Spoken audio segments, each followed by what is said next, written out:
Accounts মেন্টরের পক্ষ থেকে সকলকে স্বাগতম। আশা করি তোমরা সকলে ভালো আছো। আজকের ভিডিওতে হচ্ছে আমরা হিসাব বিজ্ঞান দ্বিতীয় পদে চতুর্থ অধ্যায় থেকে কোন কোন টপিক থেকে প্রশ্ন আসে সেটা দেখব।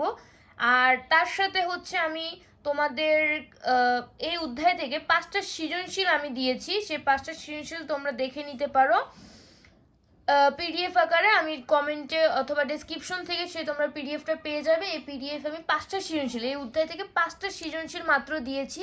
এই 5টা সৃজনশীল খুবই গুরুত্বপূর্ণ। এই 5টা সৃজনশীল তোমরা যদি ভালো করে দেখো, আমি কিন্তু মানে সমাধান সহ দিয়েছি, তো তোমরা এই 5টা সৃজনশীল যদি দেখো আর একবার যদি করো, ঠিক আছে, তাহলে তোমাদের টেস্ট পরীক্ষায় এবং বোর্ড পরীক্ষায়ও তোমাদের এই অধ্যায় থেকে সৃজনশীল আসলে তোমরা দিতে পারবে আশা করি।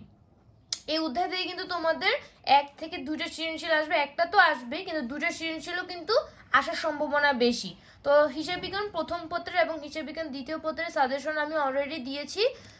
তোমরা টেস্ট পরীক্ষা অথবা সামনে এইচএসসি পরীক্ষাও তোমরা সেই অনুযায়ী যদি পড়ো, তাহলে কিন্তু তোমরা ভালো একটা রেজাল্ট করতে পারবে। আমি হিসাব বিজ্ঞান প্রথম পত্র এবং হিসাব বিজ্ঞান দ্বিতীয় পত্রের সাজেশন দিয়েছি, সেই ভিডিওটা তোমরা অবশ্যই দেখে নিবে।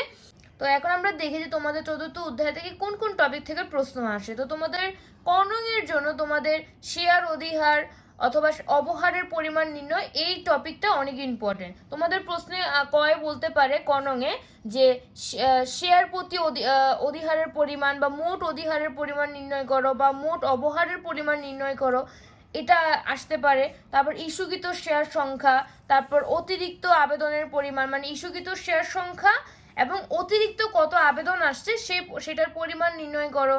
তারপরে বিলিখিত মূলধন বা আদায়কৃত মূলধন বা পরিশোধিত মূলধনের পরিমাণ নির্ণয়, এটা তোমাদের আসতে পারে।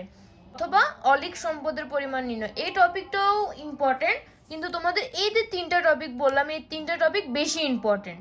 তো তোমাদের কর্ণের জন্য এই টপিকগুলো ইম্পর্টেন্ট, আর এই প্রত্যেকটা টপিক নিয়ে কিন্তু আমি ভিডিও দিয়েছি। তোমাদের যদি সমস্যা থাকে সেই ভিডিওগুলো তোমরা দেখে নিতে পারো। তারপর হচ্ছে খ এবং গণঙের ক্ষেত্রে তোমাদের হচ্ছে জাবেদা দাখিলা আসবেই আসবে। তো জাবেদা দাখিলার ক্ষেত্রে তোমাদের 6টা জাবেদা তোমাদের জানতেই হবে, সেটাও আমি দিয়েছি, তোমরা দেখে নিতে পারো চাইলে। তারপর ব্যাংক হিসাব ও শেয়ার অধিহার হিসাব প্রস্তুত, মানে খতিয়ান করতে হয়, তো এটা এত ইম্পর্টেন্ট না। তারপর আর্থিক অবস্থার বিবরণী, এটা তো অবশ্যই আসবে, এটা সবচেয়ে ইম্পর্টেন্ট একটা টপিক।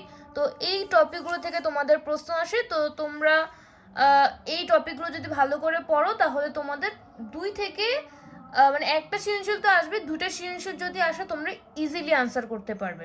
আর এমসিকিউর জন্য তোমাদের বিগত 5 বছরের যে বোর্ড প্রশ্ন সেগুলো সমাধান করতে হবে। তা আমি তোমাদের পিডিএফ আকারে সৃজনশীল 5টা দিয়েছি, ওই সৃজনশীলগুলো দেখো।